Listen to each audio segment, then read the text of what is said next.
আমাদের ইন্ডিয়া ঘোরার আরেকটি নতুন ব্লগে আপনাদের সবাইকে স্বাগত।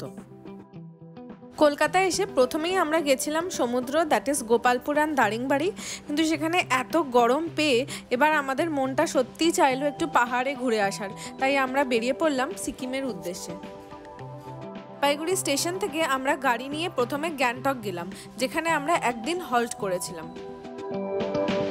জলপাইগুড়ি থেকে আমাদের গ্যাংটক যেতে প্রায় 5 থেকে 5.5 ঘন্টা টাইম লেগে গেছিল আর অলমোস্ট বিকেল হয়ে গেছিল, তাই আমরা খুব ছোট্ট করে তাড়াতাড়ি একটু লাঞ্চ সেরে নিলাম। তারপর রাতের দিকে আমরা এমজি মার্গ ঘুরতে গেছিলাম, আর এমজি মার্গ জায়গাটা এত সুন্দর করে সাজানো ছিল যে আমরা আর নিজেদের সেলফি তোলার লোভটা সামলাতে পারলাম না। টপাটপ সেলফি আর কিছু ফটো তুলে নিয়েছিলাম।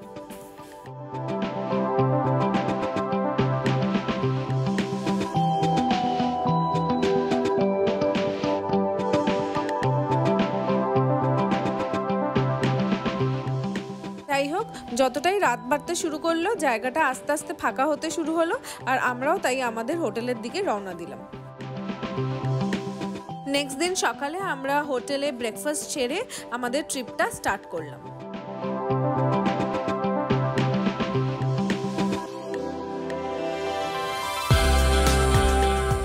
আর এই হলো আমাদের first viewpoint, that is Bakthang falls. কিন্তু ফলসটা সেরকম বড় ছিল না, খুব একটা ভালোও লাগেনি আমাদের, তাই আমাদের ড্রাইভার দাদা একটা বানঝারকি ফলসের কথা বলল, আর এই আমরা চলে এসেছি বানঝারকি ফলসের এখানে।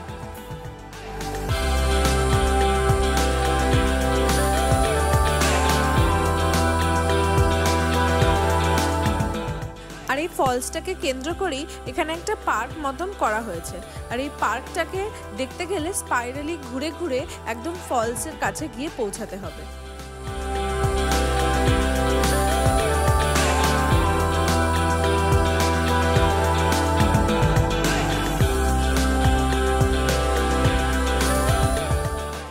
এই যেমন এইখানটাতে ফলসটার একটা খুব ছোট্ট অংশ দেখা যাচ্ছে।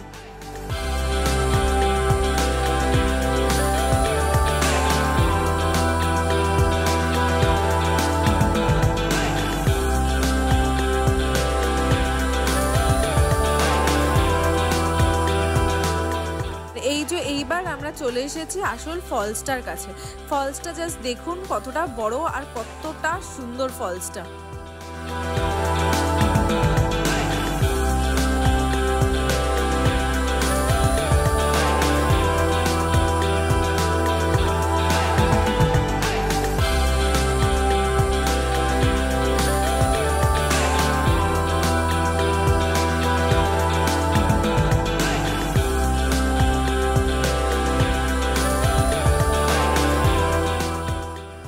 বানঝারকির পর আমরা চলে এলাম গঞ্জাং মনেস্ট্রিতে।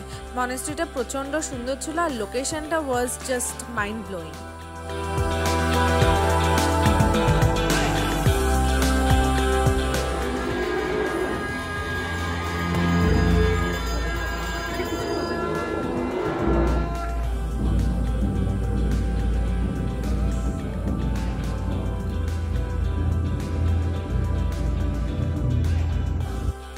নেক্সট আমরা চলে এসেছিলাম তাশি ভিউ পয়েন্টে, আর এখান থেকে ভিউটা সত্যি প্রচণ্ড সুন্দর ছিল।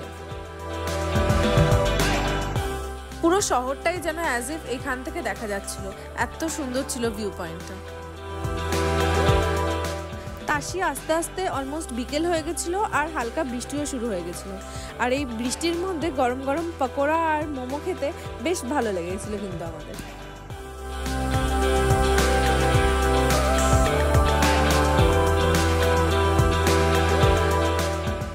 নেক্সট আমরা গেছিলাম স্পুকি হাউসে, আর এই স্পুকি হাউসটা কিন্তু সত্যি প্রচণ্ড ভয়াবহ ছিল, আর যারা নেক্সট গ্যাংটক আসবেন তারা কিন্তু এটা নিশ্চয়ই ট্রাই করবেন। স্পুকি হাউস থেকে বেরিয়ে আমরা সোজা গেলাম গণেশ টক। গণেশ টকটা স্পুকি হাউসের পাশেই ছিল একেবারে, আর গণেশ টকটা আর কিছুই না, গণেশের একটা মন্দির যেটা উঁচু পাহাড়ে অবস্থিত।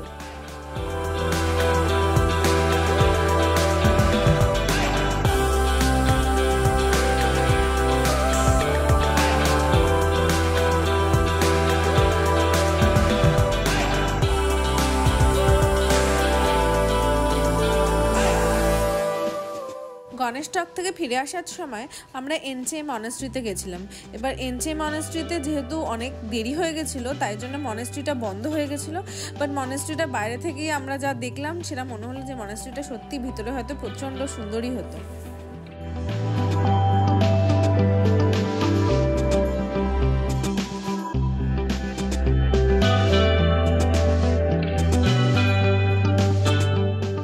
নেক্সট দিন ভোরবেলা আমরা সিকিমের দিকে রওনা দিলাম।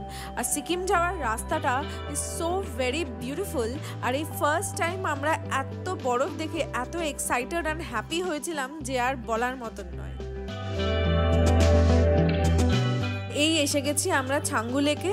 This is one of the best views that I have ever scene.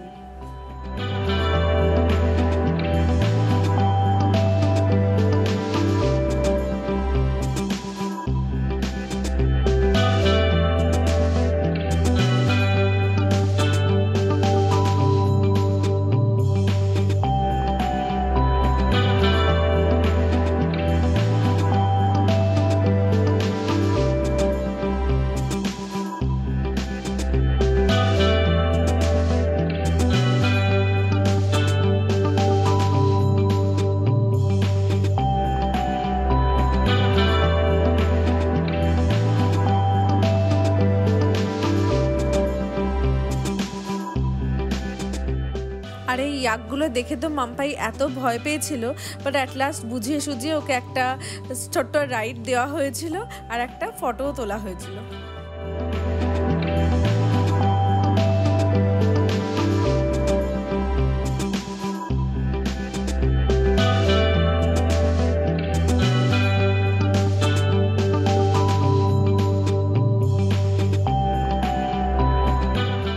Next আমরা এসেছিলাম নাথুলা পাসে।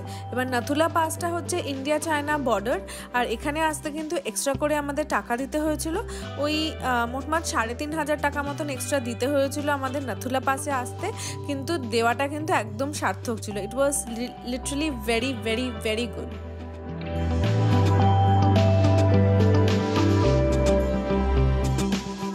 নেক্সট আমরা এসেছিলাম ওল্ড বাবা মন্দিরে, কিন্তু ওল্ড বাবা মন্দিরে আস্তে আস্তে স্নোফল শুরু হয়ে গেছিলো, তাই আমরা মন্দিরের ভেতরটা আর ঢোকার রিস্ক নিইনি।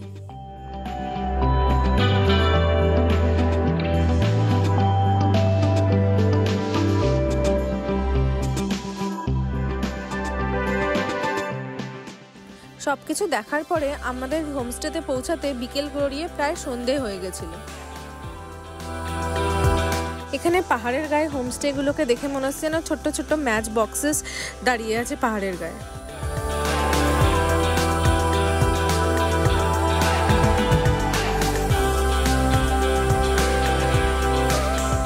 পরের দিন সকালবেলা আমরা উঠে একটুখানি হোমস্টের আশেপাশটা দেখতে বেরিয়েছিলাম, বিকজ জায়গাটা প্রচণ্ডই সুন্দর ছিল। কিছুক্ষণ পরে আমরা একেবারে ব্রেকফাস্ট সেরে জুলুক থেকে লিংটামের দিকে রওনা দিলাম। আর যেতেই এই পাইন ফরেস্টটা আমাদের রাস্তায় পড়েছিল, যেটা প্রচণ্ড সুন্দর ছিল। আর আমরা এখানে নেমে কিছুক্ষণ ঘোরাফেরা করলাম, তারপরে আমাদের নেক্সট ডেস্টিনেশনের দিকে পৌঁছালাম। পথে যেতে যেতে এই ঝর্ণাটাও পড়েছিল, যেখানে আমরা কিছুক্ষণ টাইম স্পেন্ড করেছিলাম, কিন্তু ঝর্ণাটার নামটা আমি সত্যি এখন ভুলে গেছি, বাট খুব সুন্দর ছিল জায়গাটা। এই এসে গেছি আমরা লিংটাম।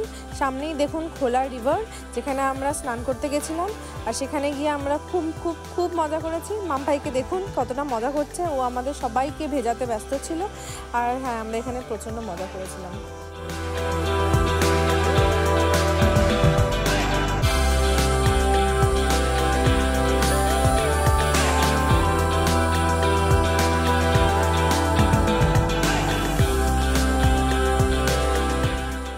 আমরা লিংটাম ছেড়ে যাচ্ছিলাম সিলেরিগাঁওর দিকে, আর রাস্তায় এই গণেশের মন্দিরটা আমাদের পড়েছিল।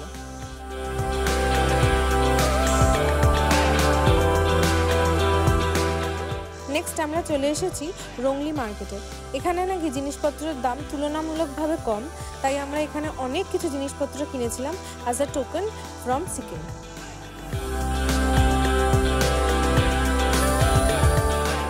রাস্তায় আবার আমরা একবার দাঁড়িয়েছিলাম একটু মোমো খাওয়ার জন্য, কারণ আমরা সবাই প্রচণ্ড টায়ার্ড হয়ে গেছিলাম আর খুব খিদেও পেয়ে গেছিল।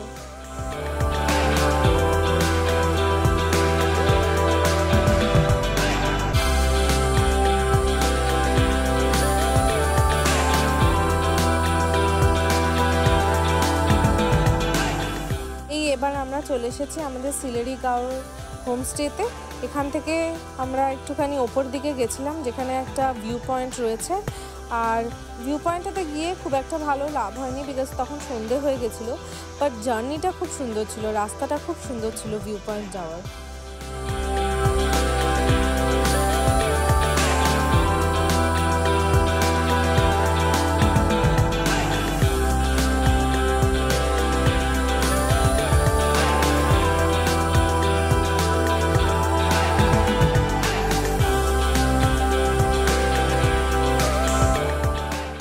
প্রায় 40 মিনিট হাঁটার পরে আমরা কিন্তু ভিউ পয়েন্টটাতে এসে পৌঁছেছিলাম, বাট খুব একটা লাভ হয়নি। যেরকম দেখতেই পাচ্ছেন খুব ভালো ভিউ আমরা পাইনি, বিকজ সন্ধে হয়ে গেছিলো তখন।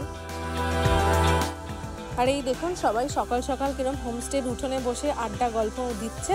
তারপরে চলে গেছিলাম আমরা আমাদের ব্রেকফাস্ট খেতে। ব্রেকফাস্টে আমরা ম্যাগি বা হাতে করা রুটি তরকারি খেয়েছিলাম। আর এই হোমস্টের রুটিটা ওয়াজ দি বেস্ট। সত্যি এত সুন্দর রুটি আমি আর কোনোদিনও খাইনি, বা আমরা নিজেরাও কোনোদিনও বানাতে পারিনি। ব্রেকফাস্ট করে নেওয়ার পরই আমরা রওনা দিলাম, বিকজ আজই আমাদের বাড়ি ফেরার ট্রেন ছিল জলপাইগুড়ি থেকে। আর রাস্তায় যেতে গিয়ে এই লাভা পাইন ফরেস্টটা পড়েছিল, যেখানে আমরা একটু হল্ট করলাম আর পাইন ফরেস্টটা ঘুরে দেখলাম।